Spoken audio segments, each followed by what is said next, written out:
Hello dear friends, तो कैसे हैं आप सब। उम्मीद करता हूँ कि आप सभी अच्छे होंगे। मैं अंकित कुमार स्वागत करता हूँ अपने YouTube channel MDS coaching classes. तो आइए देखते हैं, जैसा कि कल हमने पढ़ा था कि हमारी कल डॉक्टर मनोहर क्लास 9th की प्रश्नावली 1.A पूरी समाप्त हो चुकी थी।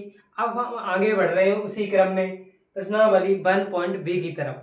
तो प्रश्नावली 1.B में हमारे कुल 5 सवाल हैं। आज हम 5 सवालों का सॉल्यूशन बहुत ही अच्छी तरीके से करने वाले हैं। तो आइए बिना टाइम गंवाते हुए चलते हैं वीडियो की तरफ। चलिए चलते हैं। तो हमारा पहला सवाल है बेटा, निम्नलिखित पूर्णांकों के योगात्मक प्रतिलोम लिखिए। निम्नलिखित पूर्णांकों के योगात्मक प्रतिलोम लिखिए। तो योगात्मक प्रतिलोम हमने आपको कल ही बताया था। योगात्मक प्रतिलोम में क्या करेंगे, जो संख्या अगर प्लस की है वो माइनस की हो जाएगी, और जो माइनस की वो किसकी हो जाएगी, प्लस की। बस जस्ट उल्टा हो जाता है और कुछ नहीं होता। ठीक है, तो इसमें कितने, पहले माइनस के साथ है, ये किसके हो जाएंगे, प्लस के साथ। कॉमा जीरो पर कोई भी प्रभाव नहीं पड़ेगा। इस पर माइनस चिन्ह लगा दो या प्लस लगा दो, जीरो है वो जीरो ही रहता है, इस पर कोई भी प्रभाव नहीं पड़ता। तो उसके बाद है एक इसमें है प्लस का बनेगा, एक है प्लस का, तो प्लस का ये किसका हो जाएगा, माइनस का हो जाएगा वन। और फिर है उसके बाद माइनस का ब्रैकेट में ए प्लस बी।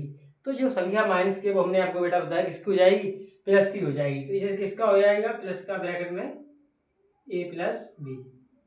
बस हमारा पहला क्वेश्चन सॉल्व हो गया इसी प्रकार।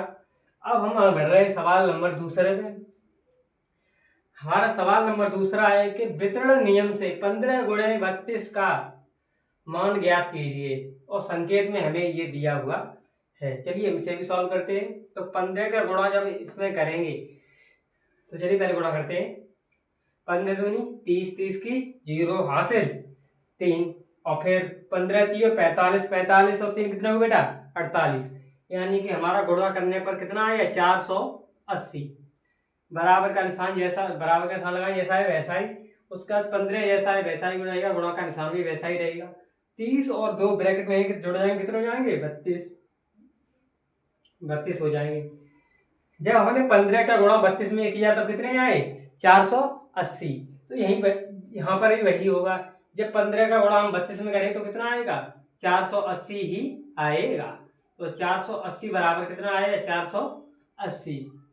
यही हमारा वितरण का नियम सिद्ध हो जाता है। ठीक है, आगे बढ़ते हैं कि आगे सवाल नंबर हमारा तीसरा है, धन पूर्णांकों में एक उदाहरण सहित दर्शाइए कि योग की संक्रिया पर योग का वितरण नियम असत्य है।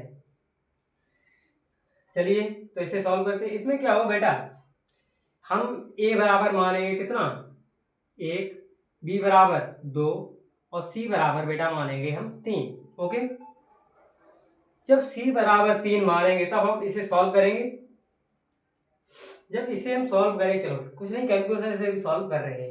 ए की जगह कितना रखना है 1, वेक्टर बी की जगह पे 2 प्लस सी की जगह पे 3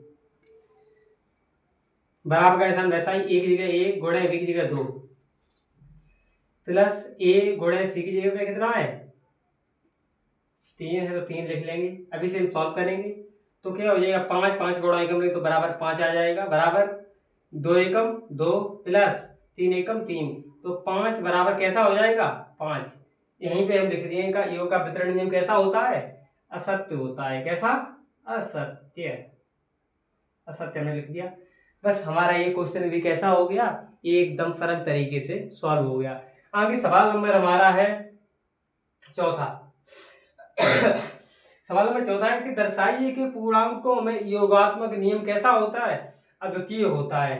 तो इसमें क्या योगात्मक नियम बेटा, पहले योगात्मक, योग मतलब योग से ही देख ली, योग का मतलब क्या होता है जोड़ना। तो योगात्मक नियम हमारा बेटा होता है क्या, ए प्लस बी बराबर बी प्लस ए।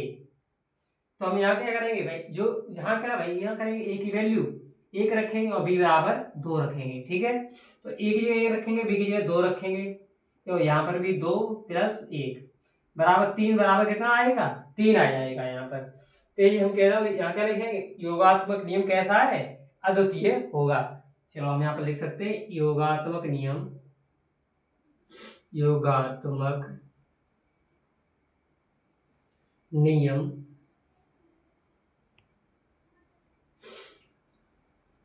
अद्वितीय है।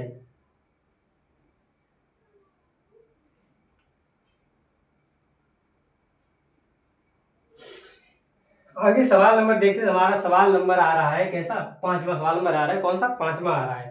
जब इस सवाल को जब हम सॉल्व करेंगे, इस सवाल में पहले बोल क्या रहा है कि निम्नलिखित संख्याओं में से धन पूर्णांक छांटें। हमें ये कुल संख्याएं दी गई हैं, इनमें से हमें सिर्फ क्या करना है कि धन पूर्णांक छांटना है। चलिए धन पूर्णांक छांटते हैं। 8 में से अगर 6 जाएगा तो कितना बचेगा? 2। ठीक है, तो ये एक धन पूर्णांक हो गया। 8 माइनस 6 कॉमा ये माइनस का होगा क्योंकि 5 में से अगर 2 घटाएंगे तो कितना बचेगा? माइनस का 2 बचेगा। माइनस के 5 बाकी माइनस की संख्या कैसी है? बड़ी है यहाँ पर। तो इसका भाग देंगे, अगर 3 का भाग देंगे 1 में, तो ये भी कैसा आ जाएगा? धन पूर्णांक। तो 1/3 जैसे ये भी क्या होगा? धन पूर्णांक होगा। और ये भी हमारा धन पूर्णांक होगा। -3 गुणे 4 माइनस के, क्योंकि ये गुणा करेंगे तो ये किसका हो जाएगा? प्लस का हो जाएगा। और एक हमारा ये धन पूर्णांक होगा, कॉमा ये तो हमारा ऋण पूर्णांक हो जाएगा। और जब इसका गुणा इसमें करेंगे ये प्लस प्लस के, तो ये भी कैसा होगा? धन पूर्णांक होगा। इसी के साथ हमारी ये प्रश्नावली भी कैसी पूरी एकदम सरल तरीके से सॉल्व हो चुकी है। आप अगर स्क्रीनशॉट लेना चाहें तो आप स्क्रीनशॉट ले सकते हैं।